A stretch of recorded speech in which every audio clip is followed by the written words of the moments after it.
भारत में जारी आईपीएल के चकाचौंध के बीच अजिंक्य रहाणे इस वक्त सुर्खियों में हैं। सुर्खियों में क्यों हैं? क्योंकि उन्होंने एक ऐसा बयान दिया है जिससे बीसीसीआई को उन्होंने कटघरे में खड़ा कर दिया। अब आप सोच रहे होंगे कि अजिंक्य रहाणे तो फिलहाल केकेआर की कैप्टेंसी कर रहे हैं।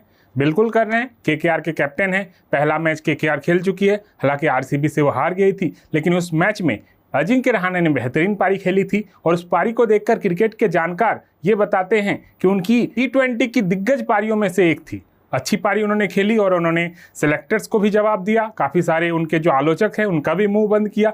लेकिन इस बीच उनके बाद उन्होंने एक ऐसा बयान दिया है जिससे बीसीसीआई को शर्मिंदा होनी चाहिए और बीसीसीआई को उन्होंने कटघरे में खड़ा कर दिया। अब क्यों किया है, कैसे किया है, ये सारी चीज़ आपको इस वीडियो में आज विस्तार से बताएंगे। तो दरअसल बात यह है कि अजिंक्य रहाणे ने उस मैच के बाद प्रेस कॉन्फ्रेंस की थी।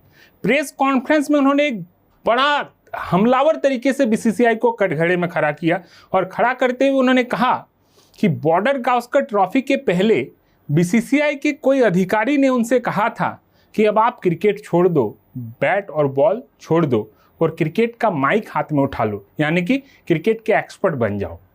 अब आप सोच सकते हैं कि अजिंक्य रहाणे जैसा खिलाड़ी जिनमें क्रिकेट इतना बाकी है, उस खिलाड़ी को बीसीसीआई कभी पहचान नहीं पाया।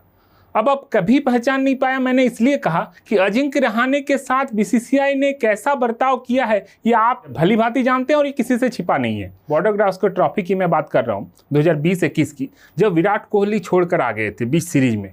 वहाँ पर उन्होंने टीम को लीड करते हुए ऐतिहासिक जीत दिलाई थी और वो गाबा का टेस्ट तो आपको याद ही होगा, टूटा है गाबा का घमंड। जी हाँ, उसमें अजिंक्य रहाणे ही कैप्टन थे। उस खिलाड़ी को बीसीसीआई कभी आज तक पहचान नहीं पाया, उसको असली इज्जत दे नहीं पाया।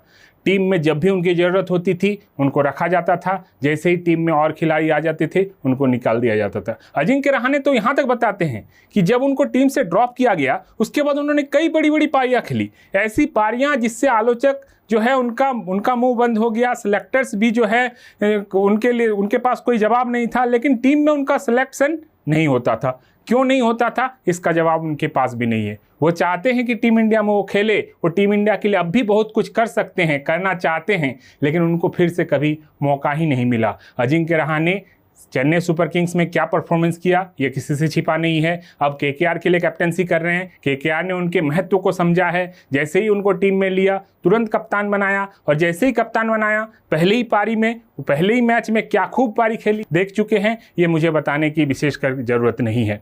अब आपको मैं यहाँ बता दूं कि अजिंक्य रहाणे के साथ एक और खिलाड़ी था जिसको बीसीसीआई ने वही बात बताई थी जो अजिंक्य रहाणे को बताई थी। जैसा कि मैंने आपको थोड़ी देर पहले बताया कि बॉर्डर गावस्कर ट्रॉफी के पहले अजिंक्य रहाणे को बताया गया था कि अब आप क्रिकेट छोड़ दो, क्रिकेट एक्सपर्ट बन जाओ। ये बात चेतेश्वर पुजारा से भी कहा गया था। चेतेश्वर पुजारा ने वो बात स्वीकार कर ली और आप देख सकते हैं कि चेतेश्वर पुजारा इन दिनों एक्सपर्ट के रूप में कई बार आपको टीवी शोज में देखने को मिल गए होंगे। लेकिन अजिंक्य रहाणे ने हार नहीं मानी।